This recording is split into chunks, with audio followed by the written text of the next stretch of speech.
VVS, Diamonds in My Mouth. I guess if nothing else, I can praise the speed of VVS's releases.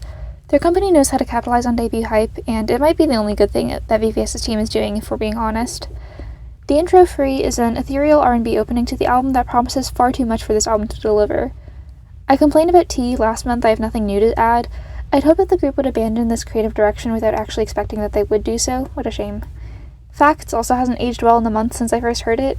At first, I was able to ignore the lyrics and focus on the gorgeous production and vocals, but as this group's creative direction rears its ugly head more and more, I can't ignore it anymore. Despite the promise present in Facts, it's still chock full of the issues that permeate VVS's other songs. Perfect is, like T, a braggadocious hip-hop track. I'll admit that the infectious beat is a lot of fun and gives the song a lot of energy, but like their other songs, I just can't get behind the lyrics and concept. It's not just about the bragging, it's about the kind of bragging that's being done by a group with minors in it.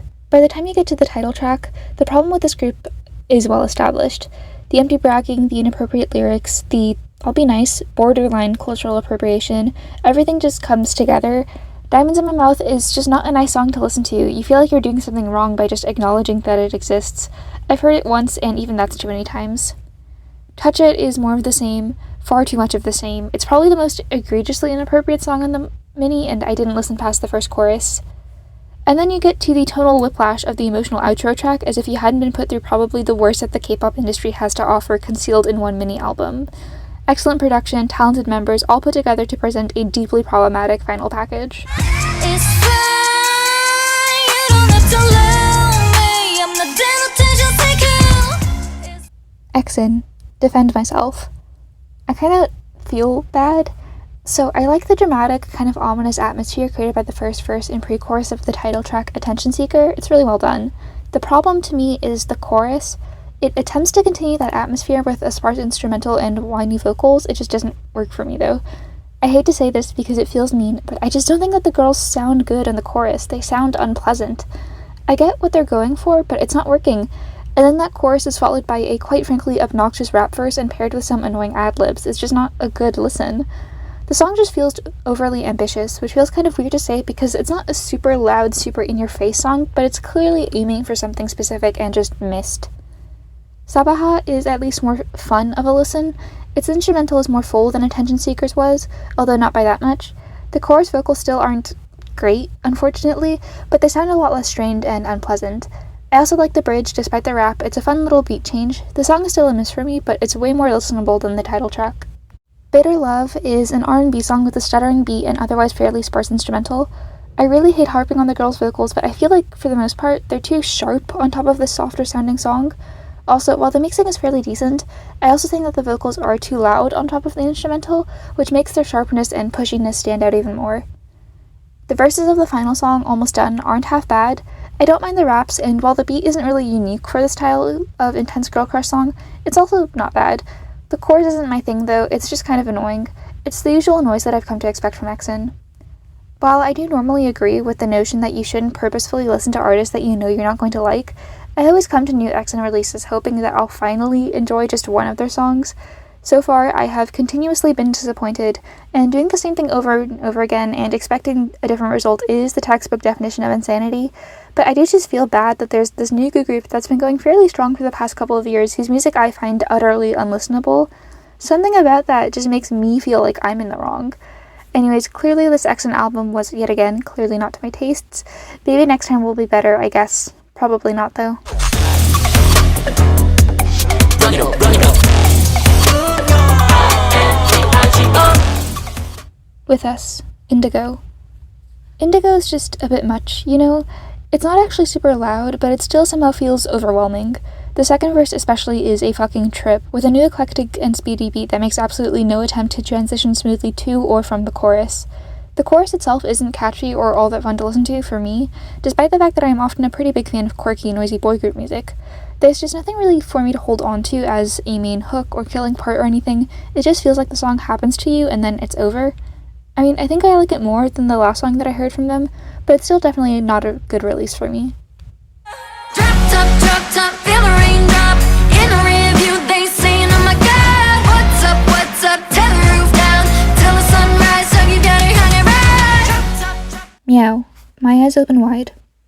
So I was definitely way too hopeful about this mini album. I did not see that there would only be 2 new songs on the mini, which means that my hopes of Hands Up ushering in a new era of musical quality for Meow would be basically impossible to fulfill. Alas. Like I said, I really enjoyed Hands Up last month, despite myself, and I still stick by that opinion. I don't think that it's an amazing track or anything, but I think it's mind-numbingly catchy, and I think it highlights the girls' strengths in terms of vocals, raps, and performance the best out of any of their songs. It is still easily the best song in their discography, in my opinion at least. The title track, Drop Top, is a fairly generic Disney-style pop-punk song. The production is good, and I do love that the girls get a vocal-focused song to show off their singing. The song is just boring on a fundamental level. I've heard the song before, you've heard the song before. I don't think any aspect of the song is unique. It's good, but why would I listen to Drop Top when I could listen to literally anything else? My opinions on Meow, the song, haven't changed in the slightest since it was first released. I still think it's unlistenable.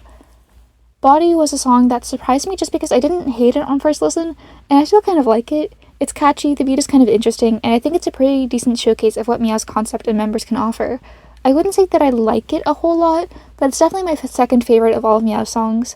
My only real complaint is that I just don't like the dance break at the end of the song. I still don't like Toxic though. The verses are kind of boring, and the chorus is just unpleasant for me personally. It still sounds too much like that one Camila Cabello song. Lit Right Now is the only other new song on this EP, and like Drop Top, it's pretty underwhelming.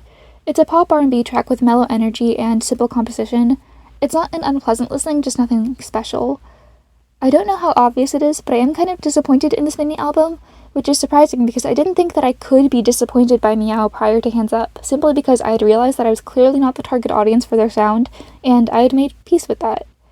Hands Up just clicked with me in a way that nothing else they've released has, which is kind of a shame. 저기까지 가볼까 노을지는 가들을 건너 수평선 넘어 Yoon Ji-sung, Voyage. Voyage is a sentimental summer pop rock song. It's pretty standard in my opinion, with alright mixing and composition. It's not particularly noteworthy in that department. Ji-sung's vocals sound a bit strained to me, especially in the chorus, which demands a loud, open sound. I think he sounds good in the verses, where his delivery gets to be a little softer and more relaxed, but the chorus just comes across as pushy instead of free. The vibe is supposed to be voyaging out into the open sea, so I get why he's trying to go for that kind of bold, loud sound, but I just don't think it completely works. Just kill my boys. Killing me, keep me carrying. Kira's, Kill My Boss. A hybrid country song is certainly one of the ways to stand out as a rookie girl group in the current K-pop landscape, I'll give them that much. Honestly, I think it works for the most part. The pre-chorus is full of energy, and the song has a unique character that you can easily pick out of a crowd. However, I don't think I actually like it enough as a whole to put it on any of my playlists. For one, the chorus is a massive disappointment. It's a simple empty drop chorus that completely squanders all of the energy built up by the pre-chorus. The song would be infinitely more fun to listen to if the pre-chorus had given into an energetic group-sung chorus. Secondly, while I normally praise songs for having a bunch of layers of details in their instrumentals, I think that the instrumental of this song is overstuffed. It feels like there's 15 things going on at once, and it gets more overbearing as the song continues. They could have decreased the number of random ornamentations they added, or even just turned down the volumes, to make the song a little bit more pleasant to listen to. Despite my complaints, I do appreciate the creative direction, which was completely unexpected. I was anticipating some VVS-style nonsense based on the song's title, so the concept that the song ended up actually going for was a pleasant surprise. Hopefully they can stick to this concept and just tweak the details that need improving. I think they could end up being a fairly fun mid-tier girl group to keep up with in the future. 클릭 뒤바뀌는 view 맘껏 골라 오늘의 mood 나를 따라 when you make it feel brand new 내게 자유로운 기분 Jetan, JC Factory Volume 2. Poster Boy is a fairly relaxed title track with a chill R&B instrumental and overall nothing super attention-grabbing. There's a catchier rapped post-chorus section that seems to serve as the song's main hook, acting as a contrast to the otherwise smooth, melodic sound of the song. I think Jechan sounds good here. His voice isn't super distinctive in general, and I think that's kind of a detriment in songs with less flashy production like Poster Boy, but I think he's still doing a decent job. He has to switch between higher falsettos, low-toned raps, and relaxed vocals throughout the song, and he sounds good doing it all, which is pretty admirable. Paradise is another R&B track, again with a very relaxed vibe. It lacks the attempts at being catchy or particularly interesting that Poster Boy has, which makes sense as it's not supposed to be attention-grabbing as a title track. I like it, I guess. The Light is a mellow ballad song. Like the previous songs, it's well produced and a pleasant listen, but it's probably the least interesting song on the mini. Step to You is similar. It's a lo-fi track that's not uncommon as a B-side on many K-pop mini albums. It's alright but not noteworthy. Finally, You solo version is an upbeat New Jack Swing song. It's a stark contrast to the relaxed energy of the other songs on this mini, which is appreciated. Unfortunately, it is strangely also the only song on this album where the production seems to fail it. It just sounds weirdly flat and weirdly put together, especially in the chorus. I don't know what's going on there, but it probably would have been my favorite song on the mini album had it not been for that.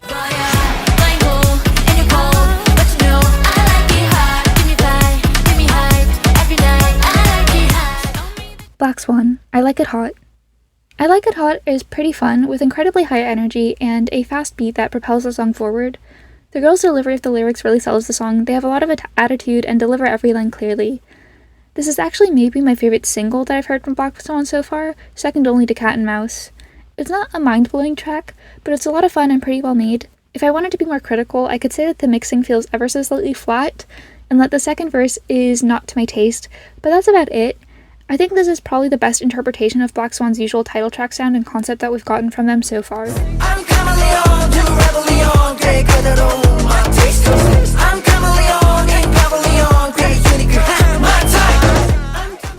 Trends, Chameleon. RPZ is a pretty standard hip-hop B-side with a simple repetitive instrumental and a catchy hook. The raps are fun, but the song as a whole isn't doing that much for me. The title track Chameleon is a dance track with a strong hip-hop influence, featuring good rap verses and a strong chanted chorus. It's super catchy and a good time for the most part, but I'm personally not the biggest fan of that quiet section. It's too strong of a contrast for the energy on the rest of the song, and it lasts for a confusingly long time. It's not short enough to just be a breakup for the higher energy parts, but not long enough to be a proper genre mix-up in the middle of the track. Overall, Chameleon is a good time, but it's not the best execution of this kind of K-pop song that I've ever heard. The last track, Doo Doo, is cute but nothing special. It's easy listening dance pop with a softer, sweeter sound and a catchy chorus, but it's just really not offering up anything interesting. That's how I feel about this entire single. It's not bad by any means, but I'm just not particularly excited by anything that it has to offer.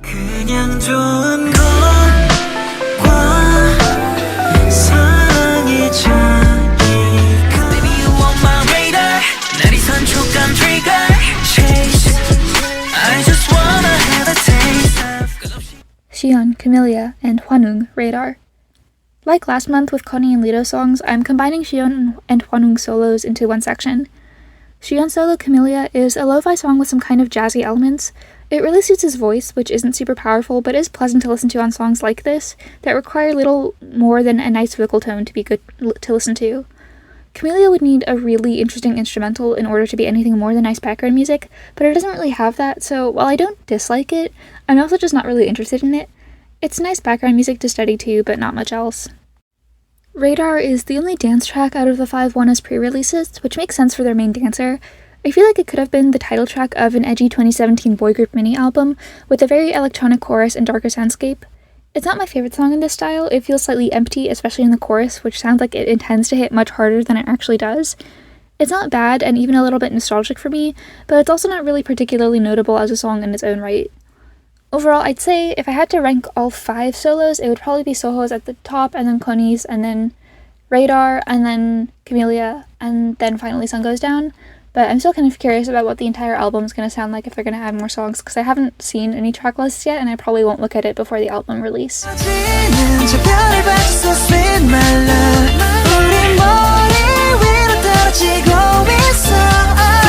XD, Wished. Falling Stars is an easy listening dance song with light synths and bright vocals. I would complain about the mixing, which is decent but ever so slightly crunchy. You can tell that there's a budget here, but honestly, with songs that aren't super loud or heavy in sound, mixing is normally pretty forgiving. Overall, Falling Stars is just a really pleasant song.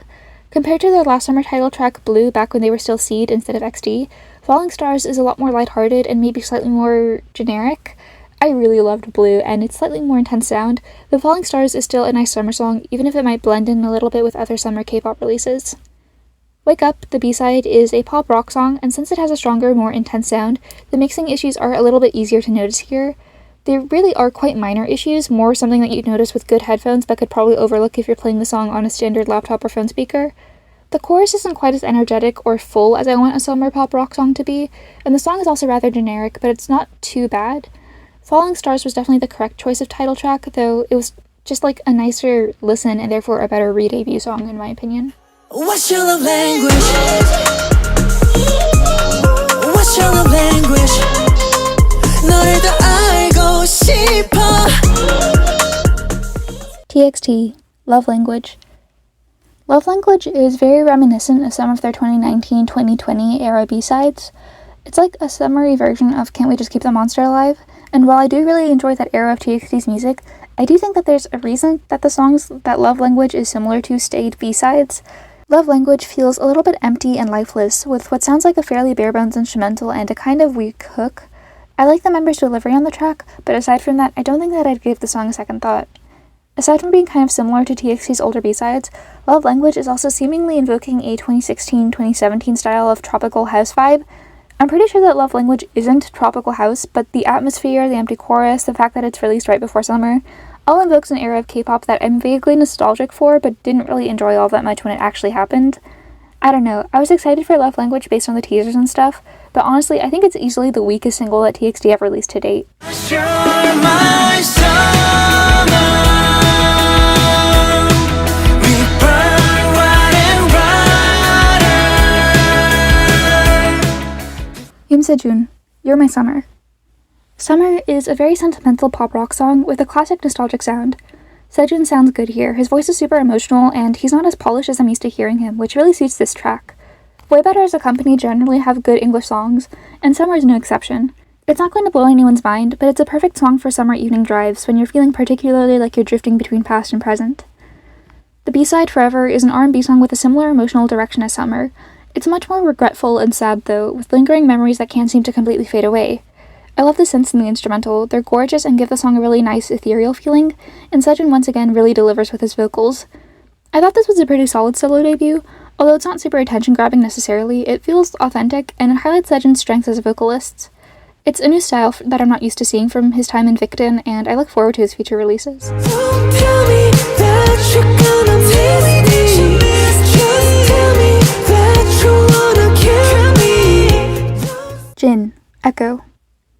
Don't Say You Love Me is a soft pop rock song with a much more mellow sound compared to Running Wild or I'll Be There, which suits the song's lyrics. Don't Say You Love Me is meant to be a sad, kind of bitter breakup song, and I think it succeeds in being that. Personally, it doesn't do too much for me, but I could see myself liking it more if I ever end up on the receiving end of a dying relationship. Nothing Without Your Love has a bit more oomph, with a grand orchestral instrumental along with the usual pop rock fare.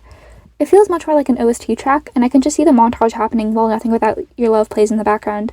It's a bit cheesy, a bit overbearing, but I've always liked Jin's voice on this kind of songs, so I'm not mad about it. Loser featuring Yana is a bit more of a banger with a proper pop-punk sound that perfectly suits her. She sounds so at home in her admittedly short verse, and I was kind of surprised by how much I enjoyed her and Jin's harmonies in the chorus. The bridge of the song is probably my favorite part, with stacking layers of guitars and drums and vocals coming together to build a rich, energetic atmosphere. Loser is a lot of fun, and even though it does feel kind of Disney Channel-esque, I do enjoy it a lot. Rope It has a country yeehaw vibe that pairs surprisingly well with Jin's expressive, kind of whiny vocals. It comes a bit out of left field, but it works well on the album, and I think it's fun. I guess dad country pairs well with dad rock. With the Clouds is another song with a kind of OST-esque sound, but it does feel slightly less cheesy than Nothing Without Your Love did. It leans a little bit more into its rock elements, with a nice instrumental break before the final chorus that I would have liked to be just a little bit longer.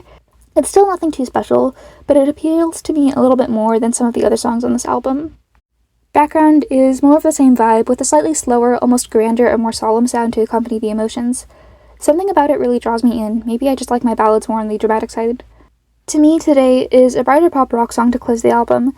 It has some little, chanting parts that pop up to add oomph to the chorus, and they sound surprisingly similar to the little chants in Super Tuna, which is maybe not the intended vibe, but it was the first thing that I thought of when I heard the song. Aside from that, to me Today is a fun song with more energy, so I do like it, but I do think it's a little slightly generic take on the pop rock genre. That's how I feel about most of Jin's recent solo music. He's really good at conveying emotions into singing, and I do think that this genre suits him a lot. I just don't think that he's released anything super interesting in this style yet. It's not bad music, it's just not something that I'd give a second thought if it wasn't released by a singer that I already liked. Don't wait, don't say we're late. To mom, let's make same pace. Touch base, UAU, playlist #UR. I am a massive Dreamcatcher fan, and so I was really excited for the subunit debut. Unfortunately, though, I think that this mini album couldn't quite live up to my expectations. The first song, Sacrifice, is pretty chill, with a prominent bass line and light synths underneath the girls' vocals. It's got a good late-night vibe, with a sophisticated, slightly jazzy sound. It features some pretty vocal harmonies that add another layer of magic to the track's production, and is just a nice song overall. 2 Months was kind of a disappointment for me personally. I don't mind a dance track with a strong beat and less prominent vocals, but the execution of 2 Months leaves much to be desired in my opinion. The verses have a nice instrumental with light bell-like synths, but it feels kind of like the girls can't quite keep up with the beat, and everything ends up feeling off-kilter as a result. The chorus sounds empty, which is fine for some dance tracks, but I would want the lack of substance to at least be substituted by high energy, which the song also lacks. It seems like it's trying to reach a compromise between electronic dance tracks and relaxed R&B music, but it just doesn't manage to bridge that gap completely. Attitude feels very similar to 2 Months in that it's a strangely quiet dance track with a somewhat emptier chorus. I think it works slightly better, with a more cohesive mix of elements and higher energy. On this track, though, I have to say that I felt like the mixing was slightly wonky, which is never a complaint that I've had about Dreamcatcher's music before. Something just feels slightly off, and I can't put my finger on what. And that's extra weird because the final song, Good Luck, has exactly 0 of the problems of the 2 singles. It has a full sound with a gorgeous city pop sound that's relaxed but not bored. It's just a beautiful track with a nice groove to dance along to and lovely relaxed vocals from all 3 girls. It's just a song that I could listen to endlessly, and it's effortlessly charming and I think easily the best song on this mini. Overall, I definitely see the vision for this project. It's definitely different from what people might expect from a Dreamcatcher unit given their usual title track style, but it's musically actually quite in line with a lot of their B-sides. The album mostly consists of dance tracks with jazzier undertones, which theoretically suits the members really well. I just think that the execution of the title tracks was fumbled, which is really a shame because those are the 2 songs that are naturally going to get the most attention. The 2 B-sides, Sacrifice and Good Luck, are really good though, so I just don't really know what happened in the studio for the title tracks to end up the way that they did.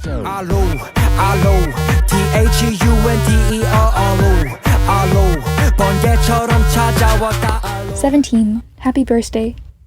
So this is going to be lengthy with all of the solos, but I'll try to be brief. We'll see how that goes. Happy Birthday is a dance track with intense guitars and drums.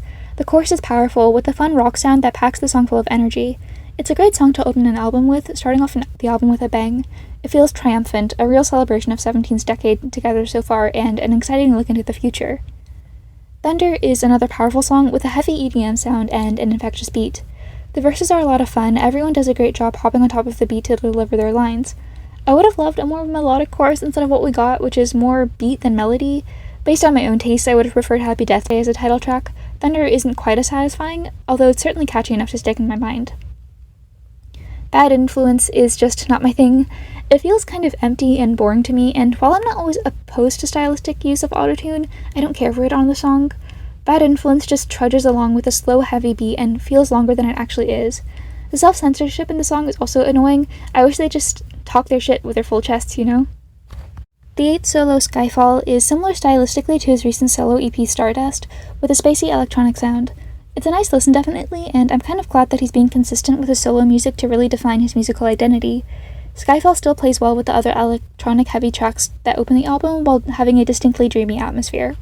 Fortunate Change by Joshua is more sentimental sounding, with a soft floaty chorus and warmer verses. It's a pleasant listen and suits his softer vocals. I love the touches of brass in the chorus. It adds a bit of punch to an otherwise more languid sound. The song floats between different levels of intensity, with its verses boosted by guitars and chorus muffled by synths. It's nice to listen to with interesting production. Wonu's solo 19.99% has a rich jazzy sound that pairs well with Wonu's slightly deeper vocal tone. I feel like most K-pop songs that incorporate jazz elements like this lean into a softer direction, but 19.9% doesn't, instead using its full instrumental to take up all the space in the room to deliver fun, casual, but still energetic atmospheres.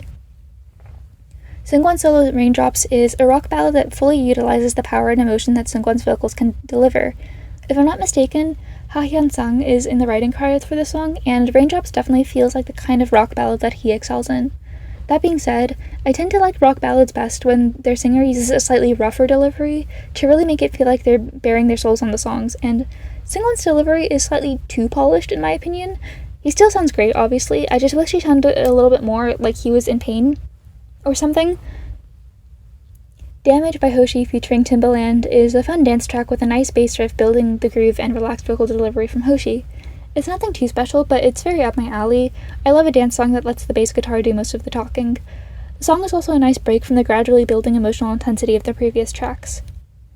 Mingyu solo Shake It Off is an EDM song with a bassy synth line powering the song forward and nonchalant raps from Mingyu on top. While I'm not always the biggest fan of these kinds of, let's say, EDM bangers with narcolepsy, Shake It Off is still a very good listen. You can feel the beat vibrating in your head. DK solo Happy Virus is a bright song with what sounds like some country elements. It's not particularly noteworthy in terms of production or songwriting or whatever, but he sounds really good and it has a nice sunny atmosphere. Destiny by Woozy is a standard ballad. It's well made but not really noteworthy in my opinion. Vernon's solo Shining Star was pretty much immediately my favorite song on the album. It's a rock song that incorporates some fun sci-fi-esque synth elements with a lot of energy and excellent production. Vernon's vocals don't sound relaxed exactly and get a bit pushy at moments, but it still feels like he's tackling the song with his own style of singing rather than trying to imitate more stereotypical rock styles singing, which makes the song feel like it's really working for me. Shining Star is just a good time that coincides with my music taste, so I have an easy time loving it. Gemini is also one of my favorites. It's a spacey synth song that incorporates a good bit more energy than the 8th song Skyfall. Gemini feels like it's building up for taking off, with growing layers of synth and guitar elements under June's vocals as the song prepares for its final chorus. I'm not always the biggest fan of vocalists like June with super nasally tones, but I think it suits a song like this, where he doesn't have to push himself too much vocally and instead just glides on top of the instrumental. Trigger by Dino is a nice dance track with what sounds to me like some Latin-adjacent elements. It's got a light instrumental that accompanies Dino's area vocals on the song really well, and a rhythm and beat that's easy to dance along with. Coincidence by Junghan is another ballad. It's also nice, with a slightly less heavy sound than Woozy solo, but still nothing particularly interesting to me. Finally, Scoop solo Jungle is an intense hip-hop dance track, with heavy synths on top of a strong beat and raps from Seungcheol. It's a fun listen and picks up the album's energy at the very end. Its stronger, less melodic sound and catchy chorus pairs really well with the title track in my opinion. This is maybe my favorite 17 album in a little while. I enjoyed basically all of the songs, and I really liked hearing all of the member solos. I'm not really expecting musical cohesion from this kind of project, but while all of the member solos had very distinct sounds and genres, I still feel like they played with each other really well. This was a really good album release right before their 10-year anniversary as a group.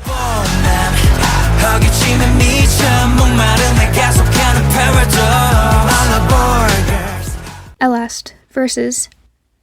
The title track, Crazy Train, is a dance track infused with some rock elements to give it a fun, rebellious vibe.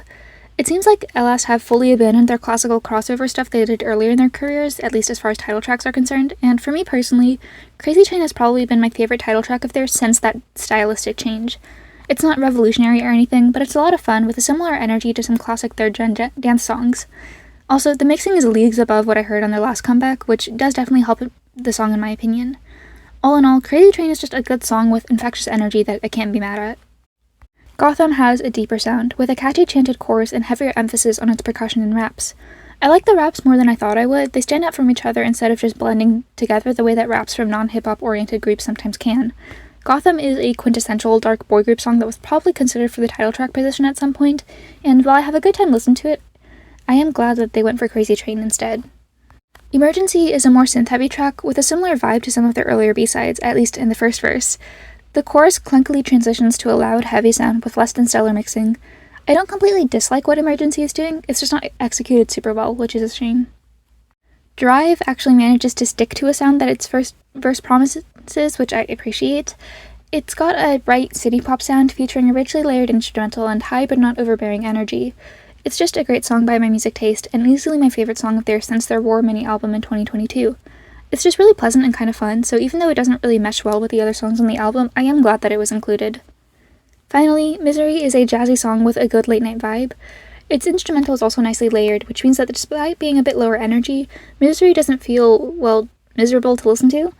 It's got good production and composition, and I am a sucker for a jazz track to close an album, so I really have no complaints about it. Overall, I think that Versus is easily LS's best album since, 2022. Stylistically, I still definitely like their older stuff better than this, but Versus is a return to their musical quality that I expected of them, and for that I am really grateful.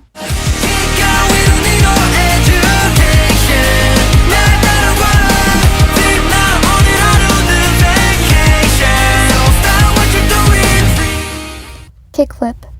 Kick Out, Flip Now. I enjoyed Kickflip's debut mini-album, but I wasn't really obsessed with it, so I kind of came into Kick Out, Flip Now with middling expectations, but the hope that this mini-album could fully get me on board with this group, and this mini-album did do that. I had a lot of fun listening to these tracks. The title track, Freeze, builds up a lot of energy with its pop-rock instrumental for the verses and pre-chorus that I kind of throws away for its anti-drop chorus. I don't actually mind the chorus in a vacuum, I honestly just wish that the song was a straight-up pop-rock track instead of being a hybrid. The energy of the post-chorus is unbeatable, it's perfect for a summer banger, and I think that Freeze would have easily been one of my favorite songs of the summer had it not been for the anti-drop, which, once again, isn't bad per se, I just think that it derails the song a little bit. Skip It is an eclectic track, with quirky electronic elements behind simpler vocal performances. It's short but a lot of fun, although its energy is somewhat one-note throughout its entire runtime, which stops it from being a real standout for me. Before the Sun Explodes is another song that incorporates some pop rock, pop punk elements, with a loud post-chorus that goes on for a decently long time and absolutely enraptures me. The verses more heavily feature electronic elements instead of guitars, with a light, playful energy that allowed the chorus energy to kind of catch listeners by surprise. Before the Sun Explodes is just a good time, and its contrasting elements feel like they complement each other better than they do in Freeze. Electricity has an intense energy, this time with purely electronic elements. The song has a strong beat and deep bass line that feels like it's there purely to vibrate my brain inside of my skull. It's catchy and a good time. Complicated is a more straight-up Disney-style pop-rock song full of youthful energy and high school summer break vibes. It's nostalgic and feel-good, and basically a perfect encapsulation of what life felt like when you were younger. Code Red is another track that mixes pop-rock and electronic elements, but with heavier emphasis on the rock bits, with the electronic touches just coming in as little ornamentations to add character. The bridge and final chorus are just straight-up rock-style bangers, although the song's ending feels kind of anticlimactic for how energetic the rest of the song is. How We Kickflip is yet another hybrid track, leaning more into its hip-hop dance elements. It's also another song with youthful nostalgic vibes that makes it really fun to listen to, but I just think that while this does everything that it does well, all of its elements are executed just slightly better in other songs on this album. Overall though, I enjoyed this mini-album more than their debut. I like their pop-punk, pop-rock direction, it's fun and just works well in the current boy group landscape.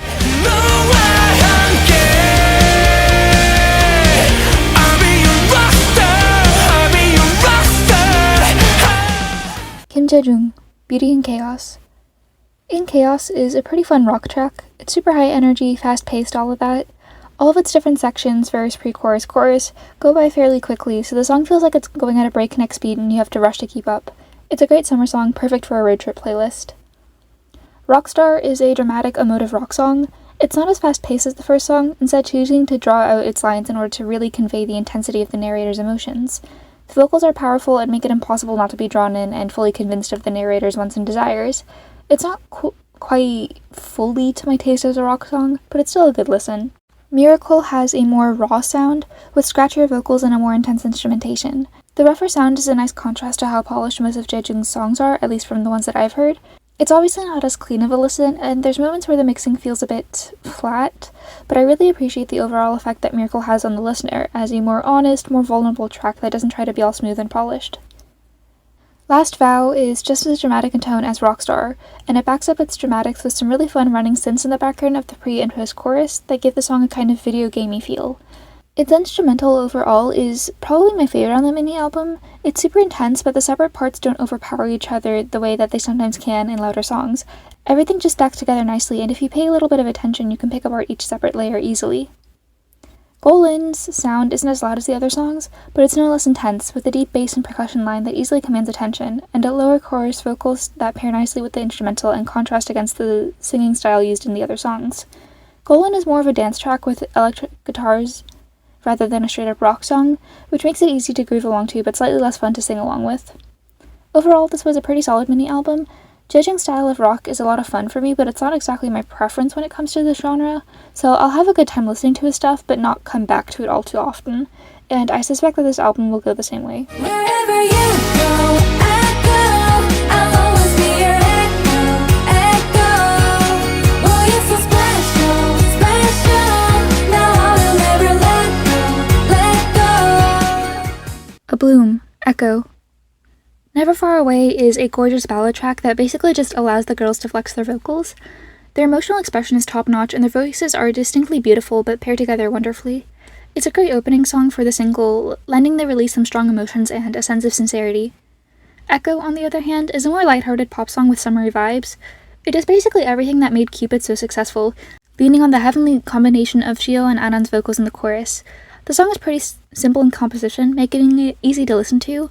It does have one glaring issue in my opinion that kind of destroys its whole appeal as an easy listening pop song, which is the sharp turn to a drill beat and intense rap in the second verse. Echo's strengths lie in its dreamy vocals and uncomplicated composition, and the rap is just so jarring and doesn't suit the song.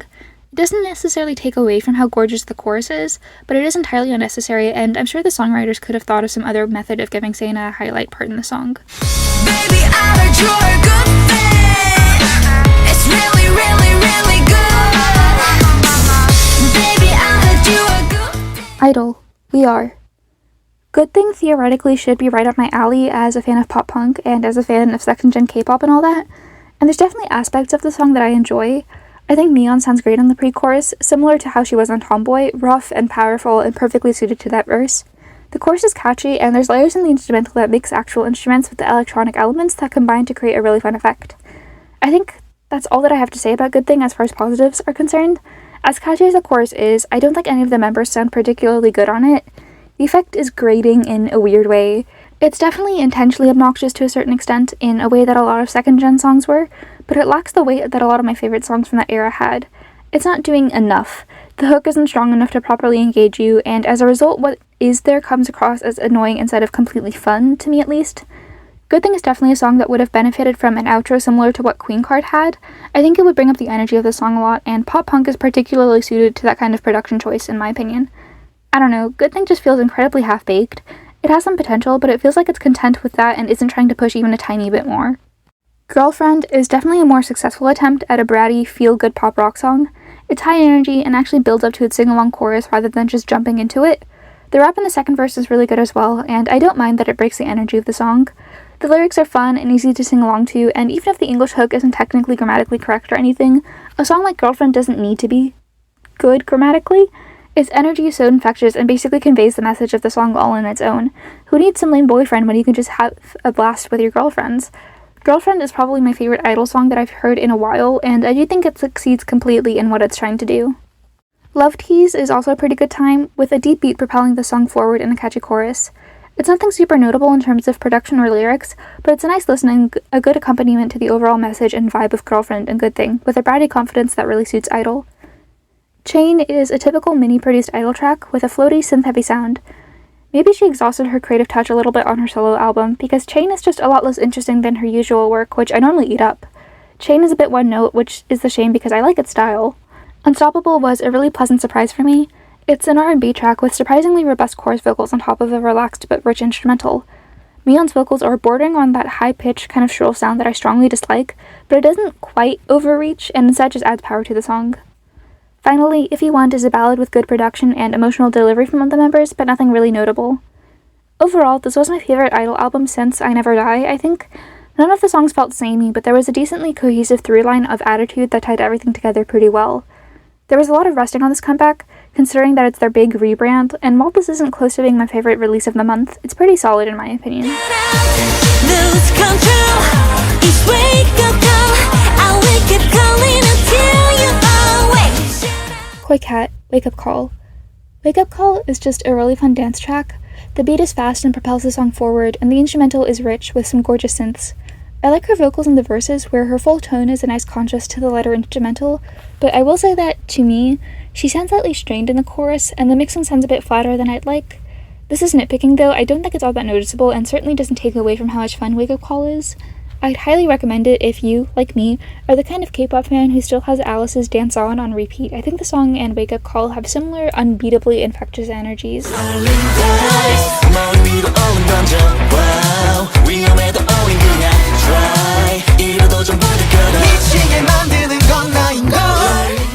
Epic Travels. Tab Tab. Tab Tab is a dance track with a lot of infectious energy given to it by its powerful instrumental. The song incorporates electric guitars and drum elements in the chorus and verses, giving it a pop rock adjacent sound that plays really well to my personal music tastes. The song's progression is standard for a K-pop title track, but it's done really well, crafting a perfect dance track effortlessly. I highly recommend the song. Its production is excellent and it's just a good time. I was really pleasantly surprised since I came to the song with basically no expectations, new boy group from a no-name company, but I was really pleasantly surprised. I'm also really surprised to see that there were a good amount of names that I recognized in the lineup. There's a former Uptension members, former Snooper members, and I believe all of the members are former members of groups. I just can't remember all of the group names, sorry. You should definitely check them out though. 사랑을 뱉어버릴 거니까 한번 남김없이. Jungseun, Brut. To Another Grey Day is a slow, soft opening to the album. It starts off with an ethereal synth instrumentation that sounds very vaguely like organ music playing in the distance, before it switches to an acoustic guitar to bring the song back to earth. The synths come back for the chorus again, and end up combining with the guitar by the end. The song overall makes me very sleepy. There's not a lot going on, but what is going on is also delicate that it easily lulls you into a sort of sense of comfort that makes you feel safe enough to just lay down and fall asleep. The title track, Goodbye, has a stronger rock sound. It starts off somewhat acoustic, but the electric guitars and drums come bursting into the chorus before petering out to something softer for the second verse again. I'm trying to remember if I've heard a Jungseun song with this sort of intense sound, and nothing's coming to mind. Even his more energetic songs in the past still had a softer sound with light synths and acoustic instrumentation, so I do appreciate the sound change on Goodbye. I love some emotional, intense rock songs, and while Goodbye is nowhere near the most intense song that I've heard this month, it still swings big and hits for me. It knows how to switch between loud and quiet, when to push and when to pull, and through that creates a bit of a roller coaster ride that perfectly represents the emotional torrent of the narrator. I think that it's incredibly well executed and right up my alley. Eternally is a step back into softer territory, but more of that typical Jungseun softness instead of the ultra-sleepy vibes in the opening track. Eternally is just a really pleasant track, meandering along at its own pace. It boosts its instrumental a little bit before the second chorus, and alongside that, Seon's vocals build up a little bit in pushiness. He sounds good and sounds like he's completely in control of all of the changes in intensity in singing, which isn't always the case for singers who opt to almost constantly sing in a whisper, so I liked that as well. Lake is a late-night track with a steady beat that keeps you awake and a soft instrumental with touches of brass that, when combined with the barely noticeable bass in the chorus, create a slightly jazzy vibe. Lake is the kind of song that I like to listen to while in the passenger seat for a late-night drive. The vibes are just optimal for sitting half awake and watching the lights of the cars and streetlights flit past you.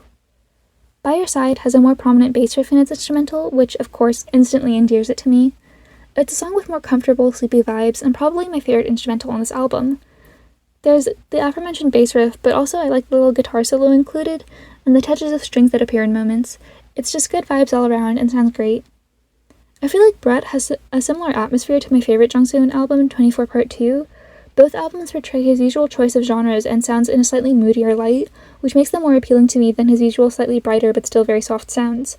I really liked Goodbye as the title track as well, but that might just be because I am quite partial to rock. Anyways, overall I thought this mini-album was really good, and also a really nice first step for him since I believe it's his first album release since leaving Starship, so good for him all around.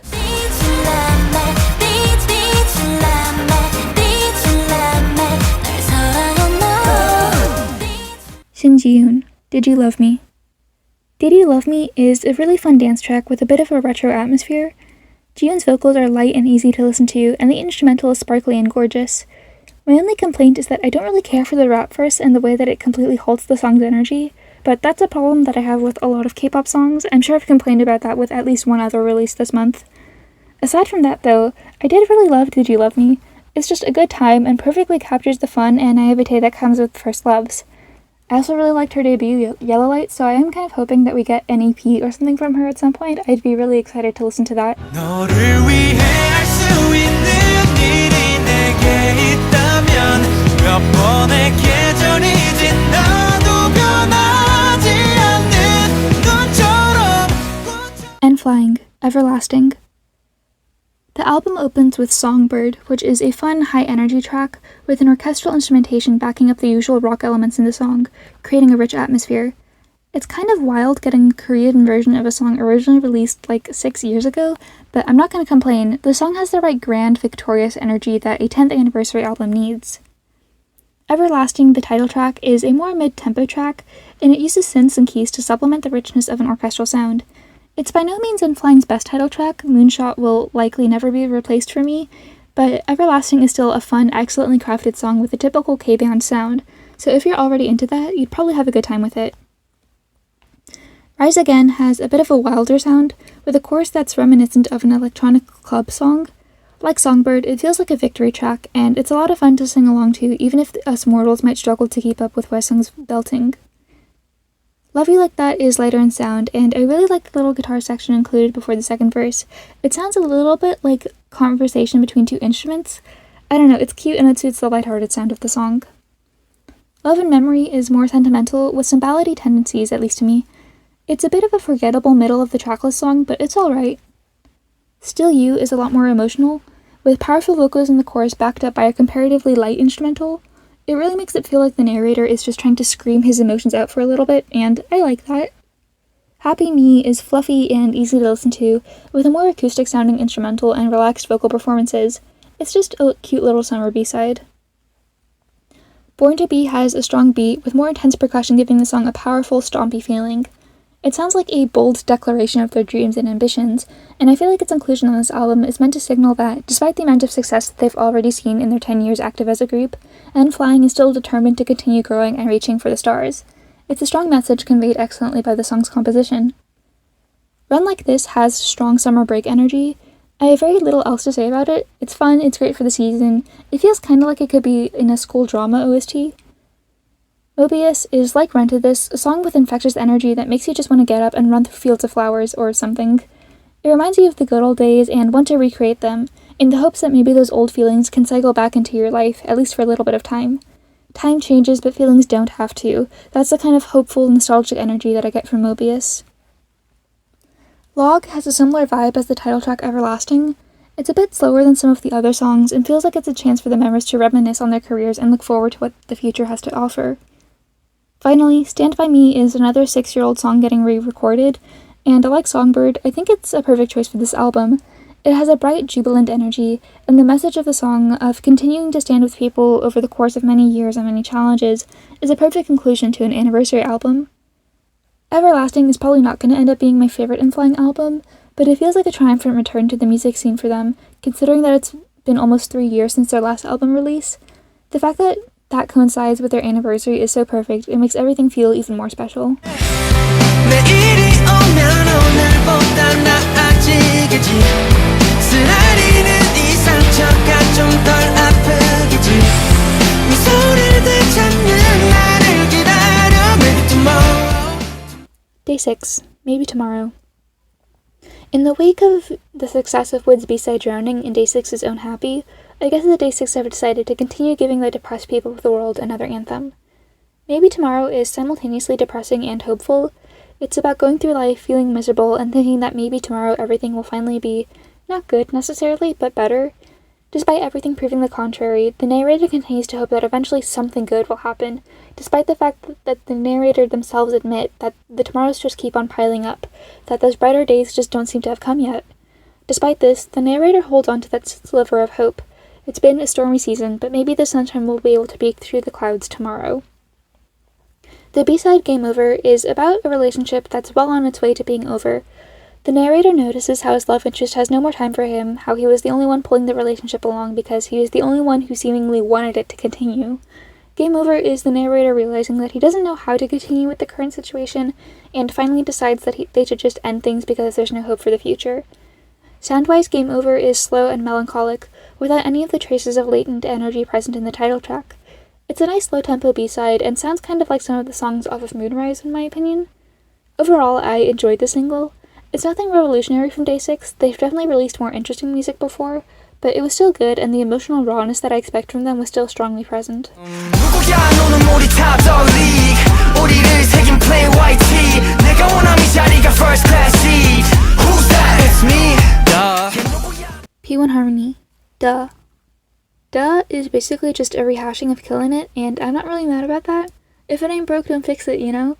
The beat is infectious, the chorus is fun and catchy, and Jungsup delivers another excellent second rap verse. Theo sounds great in the pre-chorus, and I love the rap trade-off between Jiyong and Intak on the bridge. Duh is just a great time. P1 Harmony and their producers have definitely figured out what works for them, what the members' strengths and weaknesses are, and utilize that information to the fullest here. There is the very real possibility that in a couple of years I'll forget the song because there really isn't that much to distinguish it from other P1 Harmony title tracks, but for now I'm having a great time with it. Pretty Boy was definitely the standout B-side on the album and currently has more streams on Spotify than the actual title track. If I had to guess why, I would point to one main element. The song has a strong Afrobeats influence, which means that it's able to stand out from other popular P1 Harmony songs, and also play into the popularity of the genre. Of course, Pretty Boy has more going on for it than just its genre influences. As per usual, the members' raps and vocals are great, and in particular in the bridge, which has an SM-style instrumental change and vocal emphasis. I've also been absolutely addicted to Intalk's delivery of the "pretty girls like pretty boys like me" line. I just keep on coming back to the song to listen just to that line. I could definitely see Pretty Boy as a successful title track had they chosen to go for that instead of Duh, but there's also definitely something fun about seeing a B-side become more popular than the title track, so I'm currently not mad at the situation. That being said, Murmur instantly became my favorite song on this album when I heard that chorus. I love how much P1 Harmony incorporate lower vocals instead of the usual high-pitched, nasally vocals that we hear in K-pop songs, and Murmur makes full use of how rich and full of attitude Kyo, Taeho, and Jiyoung can make their voices. The slower beat is perfect to deliver the confident, relaxed energy of the song. The song doesn't have to go balls to the walls because it knows that it doesn't have to do that much to be leagues ahead of the competition. The next song, Flashy, is very high energy, with electric guitars in the background to give it a brash, confident sound and a cool image. It's a banger and a great time. Its chorus is simple and repetitive, making it a perfect song to sing along to if you're looking for a good time. Over and Over has a very loud, chanted chorus, kind of similar to what they did in Back Down, accompanied by a sax sample behind it. Its structure is pretty standard for a P1 Harmony song, but it's a fun time. I love the bridge with its little beat change and the echoey effects placed on top of Taeho's vocals. Work has a less brash sound than the other songs here, with quiet raps on top of a stuttering beat in the chorus. It's not empty though, with a beat ever present and frequent chanting highlighting the chorus and pre-chorus. If you like Swipe or 20 by ITZY, you'd probably like Work. I feel like those songs have similar vibes. P1 Harmony releasing quality albums isn't anything new, and Duh is just another addition to their excellent discography. Pretty Boy and Murmur are probably the two standout tracks for me, but all of the songs play to the members' strengths as performers. I'd say that if you liked the title track, you definitely like the B-sides as well. They have similar attitudes and play well with each other. Elevator, elevator, going up your heart. Elevator, let me get up in the center of your mind. 어디에 있을까? your love, your love, 계속 Baekhyun, Essence of Reverie. Chocolate is a nice pop R&B track with a strong beat and intricately layered instrumental, with strings, guitar, keys, and percussion coming together to create a magical atmosphere. It's a great album opener, with a catchy chorus and unbeatable aura that highlights what's made Baekhyun so iconic as a solo artist. Honestly, I do kind of wish that Chocolate had been, the main title track, not because I dislike Elevator, but just because I don't think that it's as strong of a song. Many people have commented on its stylistic similarity to his 2020 single Candy, and I agree with that comparison. I think the two songs are similar. And admittedly, Candy is probably my least favorite Baekhyun title track, so Elevator doesn't really make that strong of an impression on me either. I do enjoy Elevator. The chorus is catchy and it's a very pleasant song to listen to. The instrumental is light and Baekhyun isn't doing too much with his voice either, which makes it a great song to throw on in the background while working or doing chores. However, I think that lightness and simplicity in its sound also means that it's just not particularly impressive as a single in my opinion. I mean, clearly I'm in the wrong considering how successful it seems that Elevator and its predecessor Candy have been, but personally I just think that Baekhyun has had much stronger singles. Lemonade is, I think, an example of what I might have wanted Elevator to be more like. The chorus melody is also very simple and easy to listen to, but the instrumental underneath everything has a lot more depth, with some lovely string work at its forefront, accompanied by some synth and percussion. The overall effect of this instrumental allows the rest of the song to be fairly simple, because the atmosphere created by the instrumental is so rich that you don't really need much else to complete the song. Love Comes Back is a more late-night R&B vibe, with a bit slower sound and lower energy. It's another example of a song with a rich, layered instrumental that pumps it full of atmosphere. I love the electric guitars that comes in at the end. It just makes the song, sexier, objectively, and it's details like that can make a song feel extra special. No Problem has a slightly lighter sound, without as much weight. It's got some great vocal layers, though, with delicate harmonies on top of the main vocals. Black Dreams has a similar sound to Elevator, but to me it feels slightly more layered, and I feel like I caught more details in the production on Black Dream that created a certain ethereal atmosphere, like its rounder synths and harmonies that accompany the chorus vocals. Finally, Late Night Calls is a quiet ballad to close the album, with a simple, soft instrumental that allows for the listener's full focus to shift to Baekhyun's vocals, which are presented without any layered harmonies or anything. It feels very close and intimate, which is perfect for the emotions that the song is trying to affect. I think it's a lovely closing track. Overall, I feel like this was a very standard Baekhyun mini album, which means it was an excellent listen. At this point, we know what to expect from Baekhyun musically, and he never fails to deliver excellently produced R&B projects. Like a star tonight, bright enough to guide you through the night. Shrouded in your love is like Utah, Twisted Paradise. Twisted Paradise is just an excellent rock song. The lyrics are super evocative, a bit edgy but in a good way, and the instrumental is on the grander side, which lends itself well to the more dramatic touches in the song's writing. Utah sounds great as always. He really leans into the demands of the song and fully delivers an emotional, powerful performance. I do love a good keychains for a rock song's final chorus, and it works really well in Twisted Paradise to give the song a proper, satisfying climax. Twisted Paradise isn't as fun as Off the Mask was for me, just because of its different subject matter, but it's absolutely excellent still. When I'm Not Around channels the emotions of Twisted Paradise into a more rebellious, more brash sound. It's a song that proudly tells the rest of society to fuck off because the narrator's gonna keep doing his own thing without a care for the rest of the world. It's high energy and endlessly fun. It's really more about vibe than lyricism, as evidenced by the second verse being completely replaced by a guitar solo. That's the beauty of music. You don't always need words to directly convey your message. A good song will get you to understand what it means from its sound alone, and rock songs like When I'm Not Around are perfect examples of that.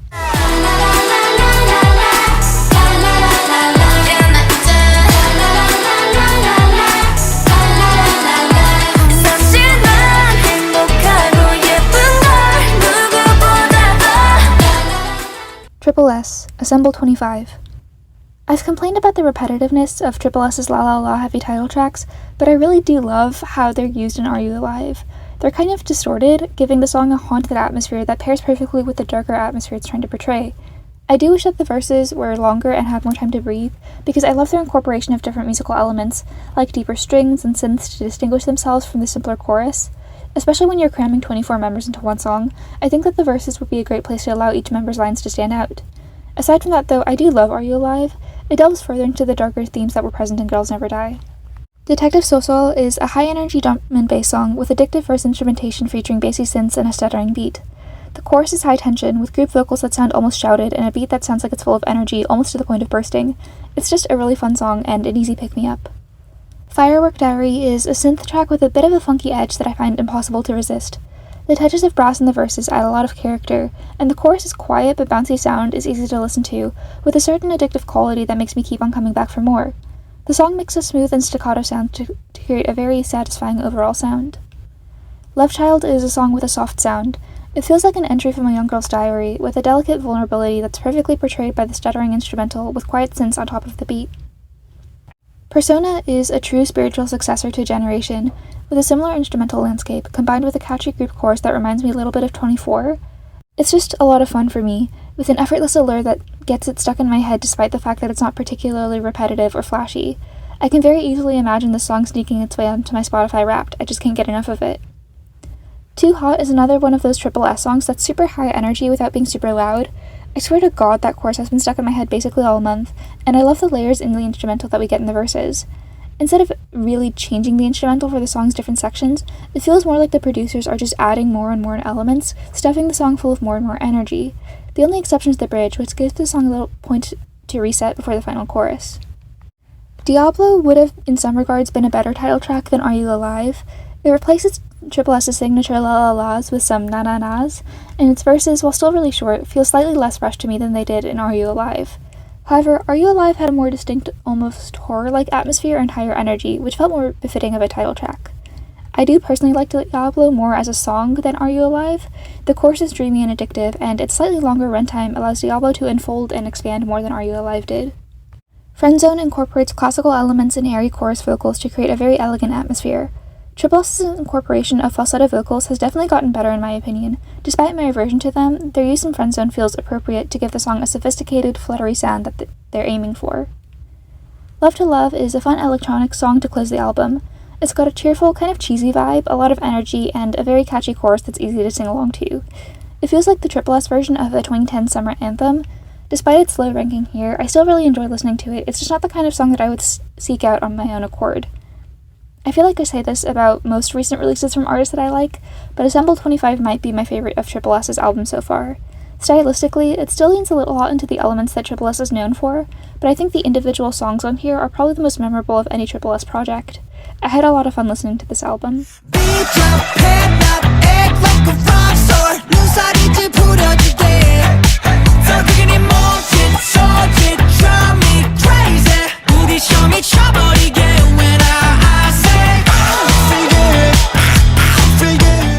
Boy Next Door, no genre. Boy Next Door is probably the only current K-pop group that I could imagine releasing a pop soul song like 12378. Their effortless charm is perfect for the genre. Each member's distinctive vocals sound great on the track, they pull it off really well.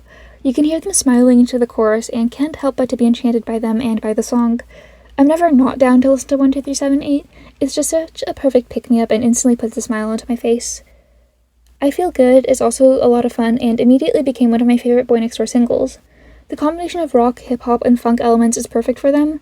Like I said for 12378, the members are effortlessly charming, you can't help but to be entranced by them. Songs like I Feel Good just allow them to run around and have fun on the track and on stage, and perfectly highlight their strength as performers. I know that some people find the scream grunting in the chorus kind of annoying, and while I can kind of get that, I do think that it's a great choice for the careless rocker energy that they're channeling. Step by Step includes a city pop sound that would have easily made it my favorite song on a different Boy Next Door album. It's an easy listening track with a softer instrumental and smoother vocals from the members. The outro as preceded by that guitar solo is absolutely perfect in my opinion. If you're put off by the brasher, more in-your-face style of Boy Next Door singles, I'd still recommend that you give Step by Step a listen. It's incredibly pleasant. Is That True is another track that's really easy to listen to, with a combination of acoustic guitars and soft synths in the chorus. The second verse is my favorite part. You get to hear the bass a little bit clearer, and Nihan's vocals just glide on top of the instrumental. X Mistake is another song where I love the second verse. It starts off quiet, with a somewhat more sparse instrumental behind the vocals and falsetto in the chorus. It sounds melancholic in a way that none of the other songs on the EP do, making it stand out more. It wasn't a standout for me on first listen, but something about it is really alluring, with a quieter charm that the other more upbeat songs on the album don't have. Finally, If I Say I Love You has been gradually growing on me throughout the entire year, from a song that I really liked to a song that I was absolutely obsessed with, and I'm really glad that they included it on the album after all. Its incorporation of keys in the rap verses, guitars in the chorus, and bright synths in the dance break make it a mashup of sounds that's perfect for an album titled No Genre. The pathetic energy is so charming and relatable, and pairs perfectly with the more melancholic sound of Next Mistake. Something about the song just completely enraptured me the more that I listened to it during the year. At first, while I had a lot of fun watching performances and listening to it, I didn't think that it was anything too special. But as the year carried on, If I Say I Loved You remained a staple in my playlists. I completely understand that its production can read as a bit all over the place and non-committal, but I love the overall effect that the song has. The lyrics are down and depressed, but the beat and synth makes you want to get up and dance.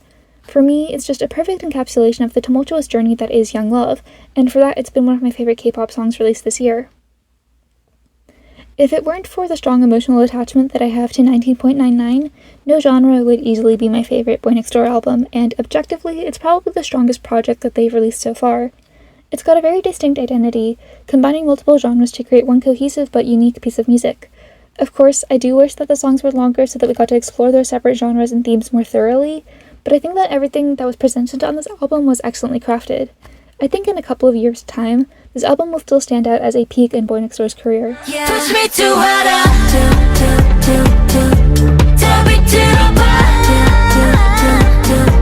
take me too higher,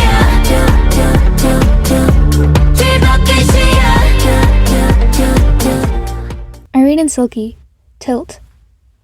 Tilt starts off with some gorgeous low, chesty vocals from the two, which pair perfectly with the bassy instrumental and transition beautifully to the higher, more magical pre-chorus.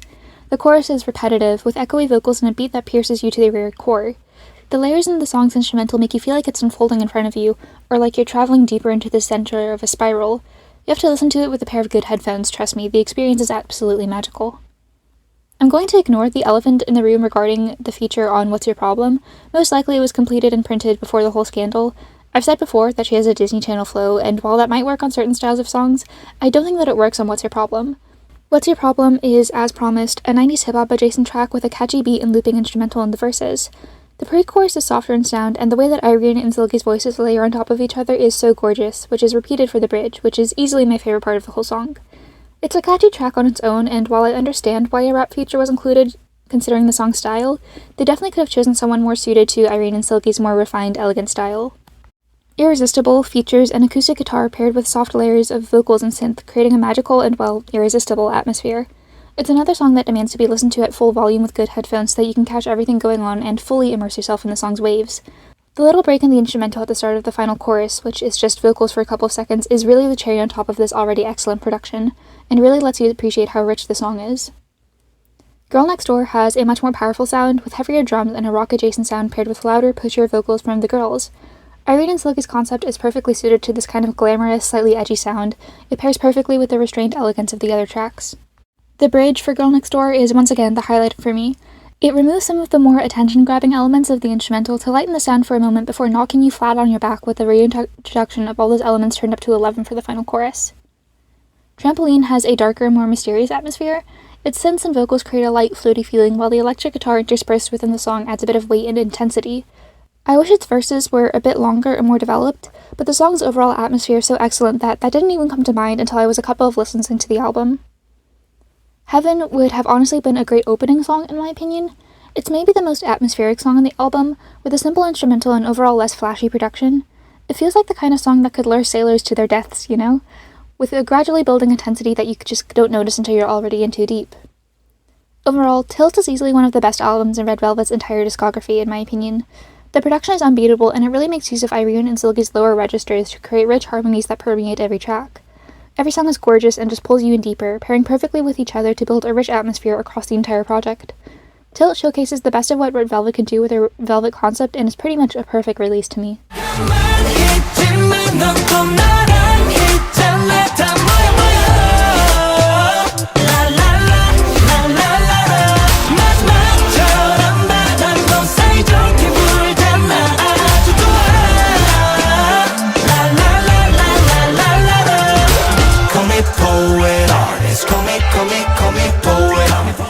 SHINee, Poet Artist. Poet Artist is sonically a return to the electronic dance pop that defined the story of light era of Chinese music, combined with the signature flair of Junghyun's solo music and the Odd album. You can tell from the chorus alone that he was involved in the writing of the song. It feels like something straight off of the She Is or original Poet Artist albums, and I love the way that the members' singing styles for that particular portion of the song seem to mimic Junghyun's own stylistic choices when singing. The bridge, which is basically just Junghyun's voice gliding on top of the instrumental, is gorgeous. The lack of definite lyrics, which is likely a result of the song being a demo, mean that his portion is basically just pure atmosphere, which suits the magical vibe of the overall song really well. Starlight is a great accompaniment to Poet Artist. It's less flashy, but still incorporates some electronic elements that make it a great match for the title track. It's got a strong groove, and I love the electric guitar and synth combination on the track. It's super addictive, and I eat that kind of stuff up. It's an immediate favorite in Chinese discography for me. It's maybe the perfect song for my personal taste, and it's kind of an encapsulation of some of my favorite aspects of Chinese musical identity. Poet Artist is just a gorgeous song overall, and easily one of my favorite Chinese title tracks. I love their electropop stuff, and on a personal note, this is technically the first OT5 release that I got to experience since becoming a Shawl in 2019, which makes it feel really special to me personally.